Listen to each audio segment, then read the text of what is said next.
Halo pemirsa, selamat datang di kuis Supa Dupa Apa. Kuis pertama, gogo apa yang enak kalau panas? Gorengan. Berikutnya, gogo apa yang keling? Gosong. Nah, gogo apa yang cuan banget? Ya goto lah. Tapi ngomong-ngomong tentang cuan dan goto, perjalanan goto setelah masuk bursa tuh bergelombang. Ada 10 gelombang kanan dan 10 gelombang kiri lah ibaratnya naik turun. Nah, saya mau ajak Anda untuk mengetahui kondisi dari laju harga saham di Goto. Apakah sehabis gelombang akan surut atau makin tinggi gelombangnya? Kita bahas dalam seberapa menarik prospek bisnis Goto. Kita masuk pada slide pertama. Saham Goto mengalami koreksi sebesar 10,69% selama sepekan lalu. Tepatnya dari 29 Agustus sampai dengan 2 September ke level 284 per saham. Pergerakan saham Goto berada di bawah performa indeks harga saham gabungan atau IHSG yang naik 0,59% sepekan. Tapi searah dengan pergerakan indeks sektor teknologi atau IDX Tekno yang melemah 4,91%. Beberapa sentimen yang mewarnai gerak saham Goto dan sentimen pasar ialah laporan keuangan kuartal kedua 2022 Goto, di mana pendapatan Goto naik 49% secara semesteran menjadi 10,7 triliun rupiah dari periode 6 bulan yang sama di tahun lalu. Saham Goto memang belum kembali ke level harga IPO di 338 per saham pada 11 April. Ini adalah harga pertamanya ya. Tapi saham Goto ini pernah mencapai rekor tertinggi di Rp404 per saham pada 15 Juni lalu dan berpotensi kembali di atas harga IPO.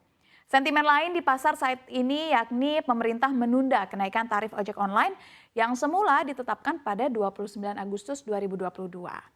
Pekan ini pasar masih dibayangi oleh pernyataan dari bos The Fed, Jerome Powell, pada simposium tahunan Jackson Hole terkait arah kebijakan suku bunga Bank Sentral Amerika Serikat. Dari dalam negeri, sentimen masih terkait dengan kenaikan BBM bersubsidi pada Sabtu pekan lalu. Nah, kita masuk lagi ke slide selanjutnya. Dalam sepekan, saham Goto ini sudah masuk ke nomor 3 teraktif diperdagangkan berdasarkan frekuensi perdagangan, yakni sebanyak 124.241 kali dengan nilai transaksi mencapai 1,28 triliun rupiah. Posisinya ini di bawah saham Bumi Resources dan juga Sigma Energy Compresindo ataupun SIKO, yang dimana Bumi ini sebanyak 261 ribu lebih dan juga SIKO ini berada di angka 130 ribu lebih. Sebelumnya, pada 8 Juni, saham Goto resmi masuk ke dalam 3 indeks sekaligus, yakni IDX30, LQ45, dan juga IDX30. 3 indeks ini adalah menjadi indeks acuan bagi pelaku pasar modal di Bursa Efek Indonesia. Mulai dari investor, trader, hingga investor institusi, termasuk perusahaan manajemen investasi. Ketika harga saham Goto turun, investor asing tampaknya melakukan akumulasi buy alias beli dalam 6 bulan terakhir. Berdasarkan data dari BEI mencatat hingga 2 September lalu dalam 6 bulan terakhir, saham Goto dibeli asing mencapai 807 miliar rupiah di semua pasar, baik reguler negosiasi dan juga tunai. Ini mencerminkan minat investasi di saham teknologi khususnya Goto dengan 3 lini usaha utamanya yakni on demand lewat Gojek, e-commerce lewat Tokopedia, dan juga fintech melalui Goto Financial mendapatkan perhatian dari investor saham. Mengacu dari riset broker, pekan lalu 3 sekuritas yang paling banyak membeli saham Goto adalah Mirae Asset Sekuritas atau YP, CGS CIMB Sekuritas atau Wayu, dan juga Ajaib Sekuritas. Ini dia 3 yang paling banyak memberi ataupun membeli Goto. Sementara yang aktif menjual saham Goto yakni ada PD dengan kode PD, Mandiri Sekuritas dengan kode CC, dan juga Credit Suisse dengan kode CS. Kita masuk ke slide keempat.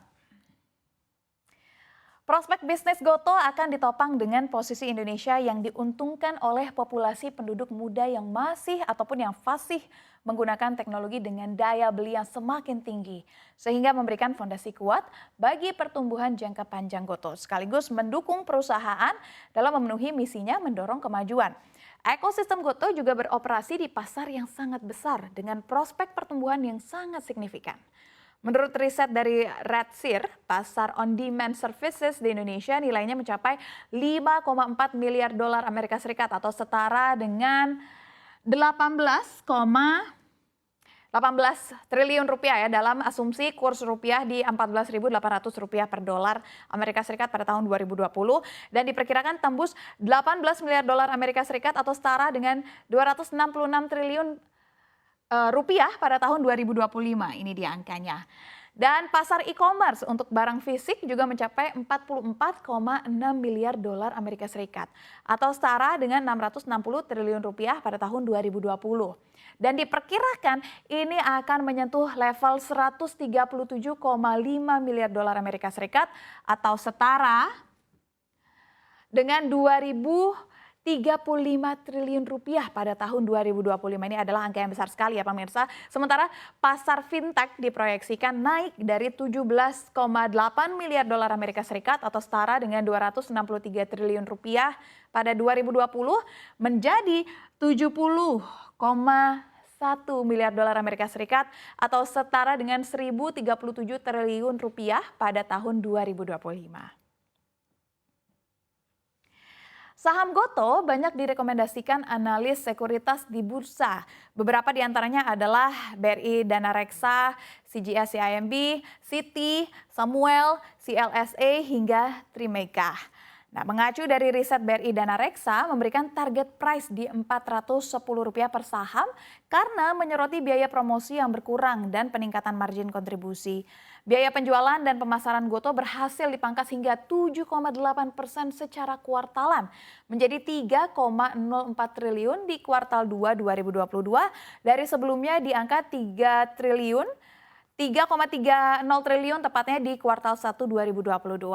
Beban umum dan administrasi Gotoh juga mampu dipotong hingga 23,1% menjadi 2,58 triliun di kuartal 2 2022 dari awalnya di 3,1 triliun di kuartal 1 2022.